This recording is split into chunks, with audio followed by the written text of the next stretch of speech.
बदमाशों ने घर में घुसकर व्यापारी की चाकू मारकर हत्या कर दी और फरार हो गए।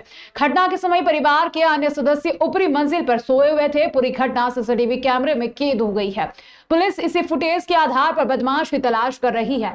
हत्या की है वारदात जिवाजीगंज थाना क्षेत्र के बल्लोटीपुरा इलाके में हुई। यह मिश्रीलाल राठौर की इलेक्ट्रिक की दुकान और ऊपर घर है। रोजाना की तरह आज भी वह मॉर्निंग वॉक और क्रिकेट खेलकर वापस घर लौटे, तभी घर में पहले से छिपे बैठे बदमाशों ने उन पर चाकू से हमला कर दिया और मौके से फरार हो गए। घटना के समय परिवार के सदस्य ऊपरी मंजिल पर सोए हुए थे, जो शोर सुनकर नीचे आए और घायल को अस्पताल पहुंचाया, जहां डॉक्टरों ने उन्हें मृत घोषित कर दिया। खबर मिलने पर पुलिस के वरिष्ठ अधिकारी, एफएसएल टीम और डॉग स्क्वाड मौके पर पहुंचे और जांच पड़ताल शुरू की। पूरी घटना घर में लगे सीसीटीवी कैमरे में कैद हुई। पुलिस इसी फुटेज के आधार पर बदमाश की तलाश कर रही है। एडिशनल एसपी जयंत राठौर ने बताया कि घटना लूट और चोरी की नीयत से नहीं की गई है। पुलिस और एंगल से जांच कर रही है।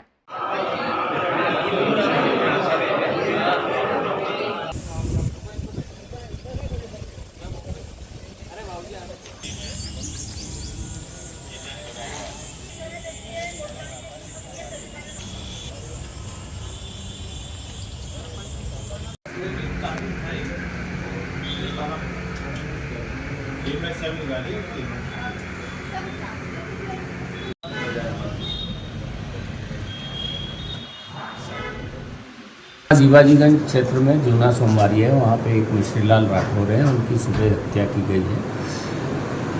जो आरोपी अज्ञात है, उसके हम पुलिस को वीडियो फुटेजेस मिले हैं और उस पर जांच चल रही है। घटना स्थल पे पुलिस की एफएसएल की टीम, फिंगर की टीम, डॉग स्क्वाड भी भेजा गया है और सभी बिंदुओं पे पुलिस का टीम काम कर रही है और हम शीघ्र उस अज्ञात आरोपी को गिरफ्तार करेंगे।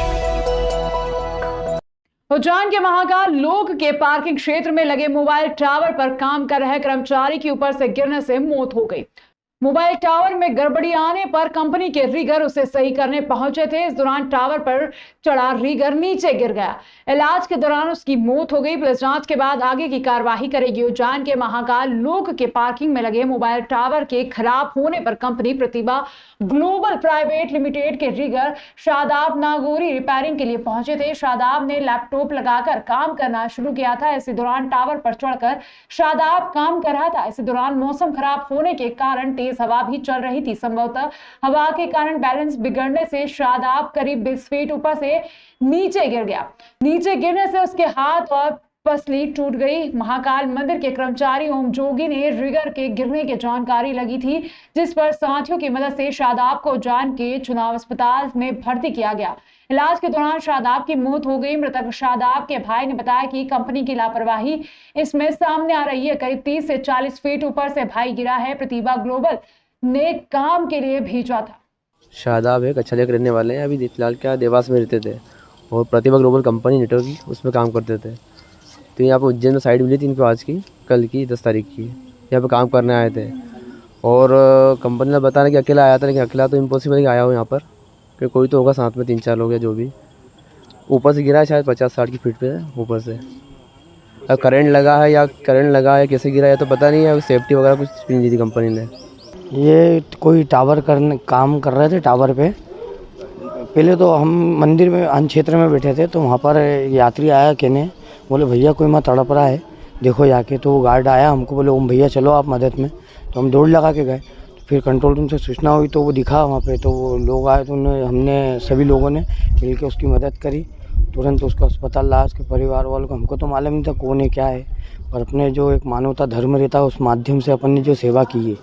ओम जोगी ने मंदिर प्रबंध समिति के कर्मचारी आ गए थे कुछ, और केस कंपनी के गार्ड होने, अपने ये सफाई सुपरवाइजर दुलमिल नायक वगैरह बहुत सारे लोग आ गए थे मंदिर के सहयोग करने।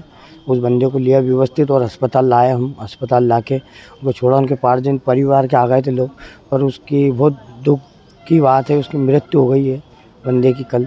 देखिए, महाकाल में जो टावर है उस पर एक व्यक्ति काम कर रहा था जिसका नाम शादाब था, जो नीचे गिरा था, जिसको इलाज के लिए ले गए थे। दौरान इलाज उसकी मृत्यु हुई है। महाकाल थाने में उसका मर्ग पंजीबद्ध करके जांच की जा रही है। अगर सुरक्षा व्यवस्था के पूर्ण उपकरण नहीं थे, ठेकेदार द्वारा वो व्यवस्था नहीं की गई थी, तो उसके खिलाफ वैधानिक कार्रवाई की जाएगी। पुलिस अधीक्षक जिला उज्जैन के निर्देशन में अतिरिक्त पुलिस अधीक्षक ग्रामीण 2 पल्लवी शुक्ला के मार्गदर्शन में थाना तराना पुलिस बल राजस्व टीम अनुभाग तराना एवं एसएपी मेघालय की एएलएफए 2 कंपनी द्वारा ग्राम सुमराखेड़ा में फ्लैग मार्च किया एवं सुमराखेड़ा रेलवे स्टेशन पर पैदल भ्रमण किया गया। बाद ग्राम दूधली में मार्च निकाला गया एवं संवेदनशील मतदान केंद्र को चेक किया। थाना उन्हेल क्षेत्र में संवेदनशील स्थानों मिश्रित आबादी वाले क्षेत्रों को चिन्हित कर पुलिस मुख्यालय भोपाल से जिले को प्राप्त अर्धसैनिक बल की अल्फा 1 कंपनी को साथ लेकर अतिरिक्त पुलिस अधीक्षक उज्जैन व नगर पुलिस अधीक्षक नागदा के मार्गदर्शन में थाना प्रभारी उन्हेल निरीक्षक राम सिंह भाबोर हमराहा थाना फोर्स व मेघालय राज्य के प्राप्त अर्धसैनिक बल के साथ कस्बा उन्हेल के संवेदनशील व्यस्ततम मार्ग पर भ्रमण कर संपूर्ण कस्बा उन्हेल में पैदल मार्च किया जाकर कस्बा उन्हेल के अलावा थाना क्षेत्र के अन्य संवेदनशील गांवों स्थानों पर अर्धसैनिक बल के साथ फ्लैग मार्च निकाला गया। थाना महतपुर के बल तथा मेघालय की एसएपी ब्रेवो 1 कंपनी द्वारा महतपुर में एरिया डोमिनेशन एवं फ्लैग मार्च की कार्यवाही की गई। आप सभी से अनुरोध है, आगामी लोकसभा चुनाव 2024 में उज्जैन में 13 मई को वोटिंग होने वाली है। आप सभी इसमें बढ़ चढ़ कर हिस्सा लें, अपने घरों से निकल के वोट डालें। सभी वोटिंग स्थल आपके समीपस्थ इलाके में बनाए गए हैं, वहाँ पर्याप्त पानी, छांव और पुलिस व्यवस्था रहेगी। अगर आपको किसी भी प्रकार की कोई समस्या होती है तो तत्काल आप नियरेस्ट थाने पर या 100 मोबाइल पर आप संपर्क कर सकते हैं, आपको हर सुविधा उपलब्ध कराई जाएगी। मेरा आप सबसे यही अनुरोध है कि इस लोकतंत्र के पर्व में बढ़ चढ़ के हिस्सा लें और अपनी हिस्सेदारी और सहभागिता का प्रमाण दें। चुनाव प्रचार के अंतिम दिन कांग्रेस प्रत्याशी महेश परमार ने शिप्रा की पूजा अर्चना कर विशाल वाहन रैली निकाली। इस दौरान उन्होंने बातचीत में 1 साल में शिप्रा नदी को शुद्ध और प्रवाहमान करने का दावा किया। उज्जैन आलोट संसदीय क्षेत्र के लिए चौथे चरण में 13 मई को मतदान होना है। इसके लिए आज शाम 5 बजे से चुनाव प्रचार थम जाएगा। आज अंतिम दिन कांग्रेस प्रत्याशी महेश परमार ने अपना दम दिखाया। उन्होंने सुबह रामघाट पहुंचकर मोक्षदायिनी मां शिप्रा की पूजा अर्चना कर चुनरी अर्पित की। इसके बाद यहां से वाहन रैली निकाली गई जो शहर के प्रमुख मार्गों से होते हुए टावर चौक पहुंचकर समाप्त हो गई। इस दौरान महेश परमार ने मीडिया के साथ बातचीत में कहा कि प्रदेश में 20 साल से भाजपा की सरकार है, लेकिन शिप्रा नदी के लिए कुछ नहीं किया। यदि मुझे मौका मिला तो मैं 1 साल में शिप्रा को शुद्ध और प्रवाहमान बना दूंगा।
हमारे परिवार के आदरणीय सभी हमारे वरिष्ठ नेता, सभी जाबाज युवा साथी, आप सबको मैं धन्यवाद देता हूँ धन्यवाद देता हूँ। आप हम सब ने आज माँ शिप्रा माँ की आरती और पूजा करके माँ के दर्शन करके हमारी यात्रा प्रारंभ की और बाबा साहब के श्री चरणों में आकर इसको समाप्त किया।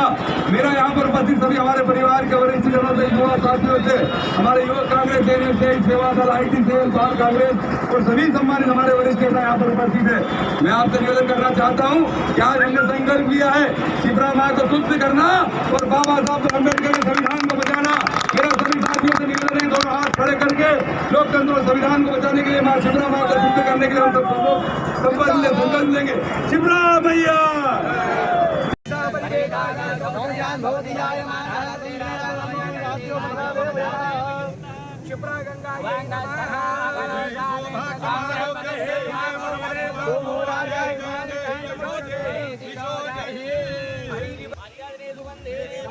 गंगा आज शिप्रा माँ का आशीर्वाद मैंने लिया है। हम सब साथियों ने मिलकर आदरणीय अध्यक्ष और सभी हमारे कांग्रेस परिवार के लोगों ने माँ शिप्रा माँ की आरती की, पूजा किया। और ये शिप्रा माँ का अशुद्ध जल, माँ शिप्रा माँ के आशीर्वाद से उज्जैन आलोट संसदीय क्षेत्र के मेरे परिवारजनों का आशीर्वाद मुझे मिलेगा। तो मैं शिप्रा माँ के पवित्र जल से सबको बताना चाहता हूँ कि ये आने वाले 4 जून को परिणाम है। 1 साल में शिप्रा माँ का शुद्ध जल होगा, प्रवाहमान शिप्रा माँ होगी। और जितने भी खान नदी का गंदा पानी और ये खान नदी का गंदा पानी, जो 100-150 गंदे नाले मिल रहे हैं, सब बंद करेंगे। मैं यही दिखाना चाहता था कि आदरणीय मुख्यमंत्री जी ने डुबकी लगाई, अब आदरणीय मुख्यमंत्री जी वापस यहाँ पधारे, देखे कि दिखाना क्या है, करना क्या है। तो मैं इसमें राजनीति करना नहीं चाहता, लेकिन हाँ, शिप्रा माँ और भगवान महाकाल और सिंह जैसा महापर्व होना है और इसी शिप्रा माँ में पूरे विश्व के लोग आस्था के साथ डुबकी लगाएंगे। तो मैं ये सब हमारे परिवारजनों को बताना चाहता हूँ कि आप सबका आशीर्वाद मिलेगा। 1 वोट माँ शिप्रा माँ के शुद्धिकरण के लिए आप सब मुझे आशीर्वाद दीजिए। मैं आपको विश्वास दिलाता हूँ कि 1 साल में, ये 20-21 साल में तो कर नहीं पाए, प्रदेश में इनकी सरकार है, 10 साल से देश में इनकी सरकार है। और जो अभी भाजपा के उम्मीदवार, उनको 5 साल का अमूल्य समय माँ शिप्रा की कृपा से और मतदाता बंधुओं के आशीर्वाद से मिला। तो 5 साल में 5 बार भी या 5 मिनट भी शिप्रा माँ के लिए उन्होंने कुछ नहीं किया। तो मैं विश्वास दिलाता हूँ माँ शिप्रा माँ का सेवक, माँ शिप्रा माँ का बेटा, उज्जैन का लाल, कि करके दिखाऊंगा और शिप्रा माँ प्रवान माँ होकर शुद्ध होगा चल। मुख्यमंत्री डॉक्टर मोहन यादव ने शुक्रवार शाम को उज्जैन लोकसभा सीट से भाजपा प्रत्याशी अनिल फिरोजिया के समर्थन में उज्जैन में रोड शो किया। मुख्यमंत्री डॉक्टर मोहन यादव ने महाकाल चौराहा से खुले रथ पर सवार होकर गोपाल मंदिर होते हुए छतरी चौक, रानी सती मंदिर, कंठाल चौराहे तक जनता का अभिवादन किया और पार्टी प्रत्याशी के लिए जनता से आशीर्वाद मांगा।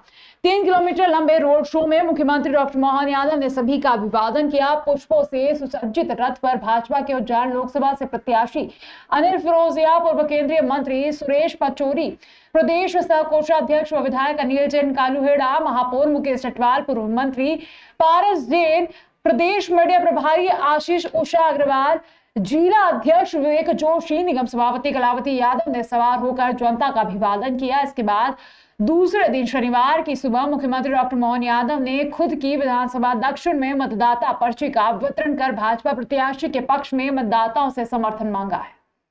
शांतिनगर क्षेत्र में कार्यकर्ताओं के साथ मतदाता पर्ची बांटकर प्रचार भी किया। मालूम हो कि मध्य प्रदेश की अंतिम 8 लोकसभा सीटों को लेकर शनिवार शाम को चुनाव प्रचार थम गया है। यहां 13 मई को मतदान होना है। चुनाव प्रचार के अंतिम दिन मुख्यमंत्री डॉक्टर मोहन यादव ने सुबह उज्जैन की दक्षिण विधानसभा में प्रचार किया। यह बता दें कि डॉक्टर मोहन यादव उज्जैन दक्षिण विधानसभा से ही विधायक हैं। मुख्यमंत्री ने शांति नगर क्षेत्र में पहुंचकर मतदाता पर्ची बांटने के कार्य में भाग लिया। इस दौरान बड़ी संख्या में कार्यकर्ता व नेता मौजूद रहे।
हम तो धर्म की नगरी में खड़े हैं, लोग समझने को तैयार नहीं कि भाई अब आप कौन सी दुनिया में हो।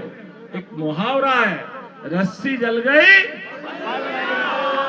और मैं समझता हूं कि इसको समझने के लिए इशारा काफी है। उनके इन्हीं भाषणों के कारण से देश का चुनाव, भाजपा का चुनाव प्रदेश में, देश में लड़ने की बात करेंगे और पाकिस्तान से समर्थन लेते ही समझ में नहीं आया पाकिस्तान के समर्थन से भारत में कब जीतेंगे।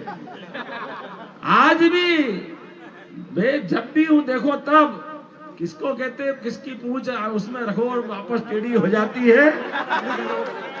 बोलते भी अच्छा नहीं लगे लेकिन मानते ही नहीं है कि घर घर हमारे जो कार्यकर्ताओं का काम करना चाहिए। हमने उसकी उज्जैन से शुरुआत की है। भारतीय जनता पार्टी के पक्ष में घर घर संपर्क करके हम अपनी जनता का वोट जुटा रहे हैं और माननीय मोदी जी को विजय बनाने की अपील कर रहे हैं। महामंडलेश्वर और आचार्य पद दिलाने के नाम पर ठगी करने का मामला फिलहाल रुकने का नाम नहीं ले रहा है। लगातार एक के बाद एक महामंडलेश्वर शिकायती आवेदन लेकर अखाड़ा परिषद के अध्यक्ष के पास पहुंच रहे हैं। जयपुर के महामंडलेश्वर आचार्य नर्मदा शंकर पुरी ने 8,90,000 से अधिक रुपए की ठगी करने का आरोप तथाकथित मंदाकिनी उर्फ ममता जोशी पर आरोप लगाए हैं। उन्होंने ऑनलाइन ट्रांजैक्शन के साथ अखाड़ा परिषद के अध्यक्ष और पुलिस अधीक्षक प्रदीप शर्मा को एक शिकायती आवेदन दिया है, जिस पर से महाकाल थाना पुलिस ने मामले में संज्ञान लेते हुए एक बार फिर जांच शुरू कर दी है। 31 मार्च 2023 को नर्मदा शंकर पुरी का पट्टाभिषेक किया गया। महामंडलेश्वर बनने के बाद टुकड़े टुकड़े में करीब 8,90,000 रुपए ट्रांसफर किए हैं। घटना के बाद अखाड़ा परिषद अध्यक्ष को जानकारी दी है। अखाड़ा परिषद के अध्यक्ष रविंद्र पुरी महाराज का कहना है कि तथाकथित महामंडलेश्वर बनने के बाद कई जानकारियां ममता जोशी के खिलाफ मिली है। संभवतः यह देश का पहला मामला होगा जिसमें महामंडलेश्वर द्वारा महामंडलेश्वर बनाने के नाम पर ठगी की गई है। उनका कहना है कि हमने लिखित में कई बार आवेदन दे दिए हैं, लेकिन पुलिस आरोपियों को गिरफ्तार नहीं कर रही है। फिलहाल महामंडलेश्वर कहीं जाने वाली मंदाकिनी देवी को अखाड़े से निष्कासित करते हुए पुलिस से कड़ी कार्रवाई को मांग की है। इधर लगातार साधु संत अपनी पीड़ा को लेकर पुलिस और अखाड़ा परिषद के पास पहुंच रहे हैं। ऐसा है, 31 मार्च 2023 को मंगलनाथ मार्ग पर नागचंद्रेश्वर धाम है मंदाकिनीपुरी जी का, वहाँ मेरा पट्टाभिषेक कार्यक्रम रखा था और महामंडलेश्वर की चर्चा के पहले हमने उनको कहा था कि हमारे पास इतना बजट नहीं है, तो उन्होंने कहा कि 2-2.5 लाख रुपए में सारा काम हो जाएगा, भंडारा भी हो जाएगा, टेंट का ये सब कुछ हमने उनको, तो ठीक है। और उसके बाद में फिर वो कार्यक्रम संपन्न हुआ। उसमें अखाड़ा परिषद के हमारे अध्यक्ष माननीय रविंद्र पुरी जी भी उपस्थित हुए, उनके हाथों से पट्टाभिषेक हुआ था। मौन तीर्थ पीठाधीश्वर डॉक्टर सोमनानंद जी जो महामंडलेश्वर बने हैं, उन्होंने तिलक करके और एक पदासीन किया था मेरे को। उसके बाद में एक प्रलोभन और शुरू किया कि महामंडलेश्वर के बाद में और अखाड़े में आपका प्रमोशन भी हो जाएगा। उसके लिए 10-20 लाख रुपए का उन्होंने मुझे कहा, तो मैंने उनको कहा कि मैं इतने रुपए खर्च नहीं कर सकता, क्योंकि मैं एक प्राइवेट शिक्षक से मैंने सेवानिवृत्ति ली थी 15 साल पहले, तो इतनी पूंजी हमारे पास नहीं है। तो उन्होंने कहा कि जैसे भी हो आपके पास में, जितने भी हो।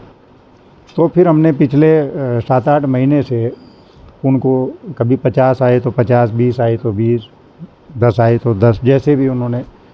और जब भी उन्होंने पैसे की डिमांड की तो मुझे कहा कि महाकाल की कसम, और बेटा मेरे पास में आटा नहीं है, मेरे पास तेल नहीं है, मैं बहुत दुखी हूँ, और मुझे आप पैसे भेजो। तो हमने गुरु माँ समझ करके उनको हम पैसे ट्रांसफ़र करते रहे। ऐसे करके मैंने कुल मिला करके और 8,90,000 रुपये उनको पिछले 7-8 महीने से मैंने ट्रांसफ़र किए। इसकी एंट्री काई में कैसे करा था आपने? हाँ, मैंने उनको फ़ोन पे किया था। उन्होंने मुझे एक नंबर दिए फ़ोन पे, मैंने उसी फ़ोन पे उनको किया। बीच में उन्होंने 1-2 अकाउंट और भी मुझे बताए थे, तो मैंने कहा कि नहीं, मैं अलग अलग अकाउंट पे नहीं करूँगा, मेरे पास भी एक रिकॉर्ड रहेगा। तो मैंने एक ही नंबर पर उनको ये फ़ोन किया और उसका टोटल 8,90,000।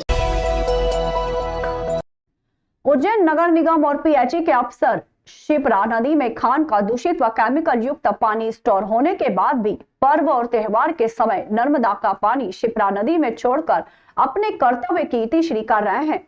जबकि सच्चाई यह है कि कान्हा के दूषित पानी को शिप्रा नदी में मिलने से रोकने का स्थायी समाधान निकालने पर किसी का ध्यान नहीं है, जिसका परिणाम यह है कि नदी में रहने वाली हजारों मछलियों के साथ अन्य जलीय जीव दूषित पानी में मर रहे हैं। शिप्रा में त्रिवेणी से कालीदह महल तक बारिश का पानी ही स्टोर था। इसके बाद कान्हा का दूषित पानी शिप्रा नदी में मिलना शुरू हुआ। मकर संक्रांति पर स्नान के लिए नर्मदा का पानी शिप्रा में स्टोर किया। कुछ दिनों बाद मिट्टी का स्टॉर्म डैम टूटने के बाद शिप्रा नदी में फिर से कान्हा का पानी मिल गया। जनवरी से लेकर मई माह तक पीएचई द्वारा 10 से अधिक बार नर्मदा का लाखों लीटर पानी शिप्रा नदी में छोड़ा जा चुका है। सुबह निगम के सफाई कर्मी गौ घाट पाले पर नदी किनारे मृत मछलियों को जालियों से नदी के बाहर निकालकर घाट पर ढेर लगा रहे थे। गौ घाट पाले के एक और कान्हा का दूषित और केमिकल युक्त पानी स्टोर है। पीएचई अफसरों का दावा है कि गौ घाट पर नर्मदा का साफ पानी स्टोर है। हालांकि अफसरों के दावे कितने सही और कितने गलत है, इसका अंदाजा इसी बात से लगाया जा सकता है कि 4 दिनों पहले तक त्रिवेणी स्थित हरिया खेड़ी के पास नागफनी से नर्मदा का साफ पानी शिप्रा नदी में छोड़ा जा रहा था। ये पानी त्रिवेणी और गहू घाट पाले तक स्टोर होने की बात कही जा रही थी, जबकि दूसरी तरफ त्रिवेणी से ओवरफ्लो होकर कान्हा का दूषित पानी लगातार शिप्रा नदी में मिलना जारी है।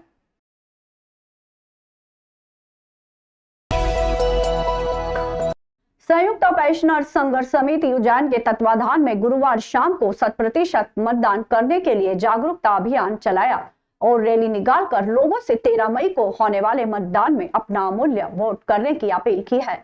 इस अभियान में पुलिस पेंशनर संघ प्रमुख, पेंशनर एसोसिएशन, वन विभाग पेंशनर समिति, शिक्षा विभाग पेंशनर संघ, विद्युत पेंशनर एसोसिएशन सहित 10 पेंशनर संगठनों के द्वारा संयुक्त रूप से अपील की गई है।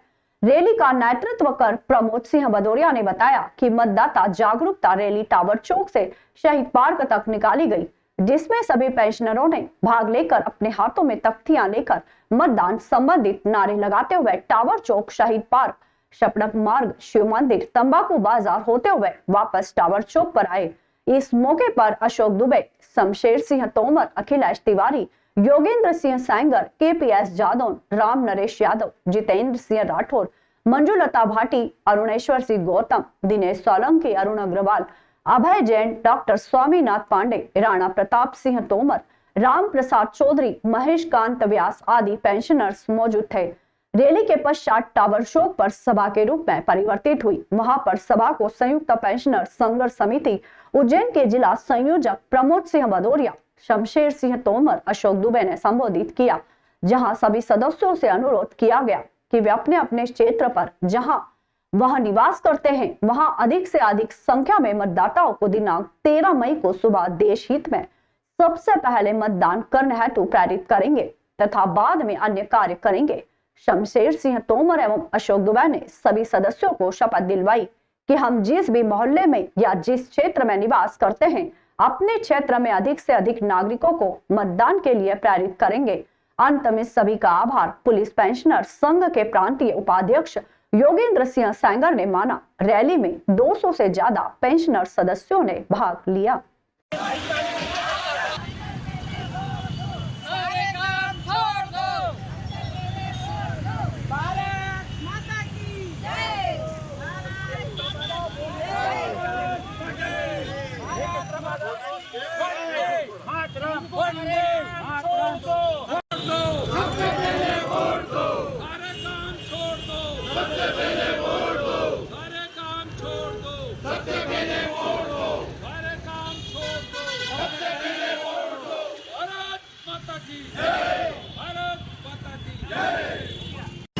मोर्चा पेंशन मोर्चा संयुक्त सचिव के प्रावधान में आज हम सभी लोगों ने टावर चौक पर मतदान जागरूकता अभियान रखा है, जिसमें हम लोग जो है अब शपथ लिए कि अपने आसपास और सभी को जागरूक करेंगे कि 13 तारीख को जो अपने उज्जैन में मतदान है उसमें अधिक से अधिक संख्या में लोग राष्ट्र हित में मतदान करें। आज रैली भी निकाली गई, आपके द्वारा किस प्रकार का जागरूक किया गया? हमारे द्वारा जो है तख्तियाँ लेकर जो है टावर चौक शहीद पार्क तक जो है रैली का आयोजन किया गया है और जिससे कि सभी लोगों को जागरूक किया गया। आपका नाम? प्रमोद सिंह भदौरिया। जो लोकसभा निर्वाचन 2024 हो रहा है और ये एक राष्ट्रीय पर्व है देश के लिए, इसमें सहभागिता करने के लिए उज्जैन जिले के समस्त विभागों के पेंशनर साथियों ने यह तय किया कि हम लोग यहाँ के उज्जैन जिले के जो उज्जैन जिला और विधान संसदीय क्षेत्र 22 के मतदाताओं को जागृत करें ताकि अधिक से अधिक संख्या में मतदान किया जा सके। इसके लिए आज हम विभिन्न विभागों के पेंशनर संगठनों के साथ एकत्र हुए हैं और विभिन्न तख्तियों के माध्यम से, रैली के माध्यम से और आवाज़ नारे लगा के हम जनता में एक जागरूकता पैदा करना चाह रहे हैं कि 13 मई को अधिक से अधिक संख्या में मतदान किया जा सके, लोकतंत्र के पर्व को मजबूती के साथ आगे बढ़ाया जा सके। आपका नाम और शमशेर सिंह तो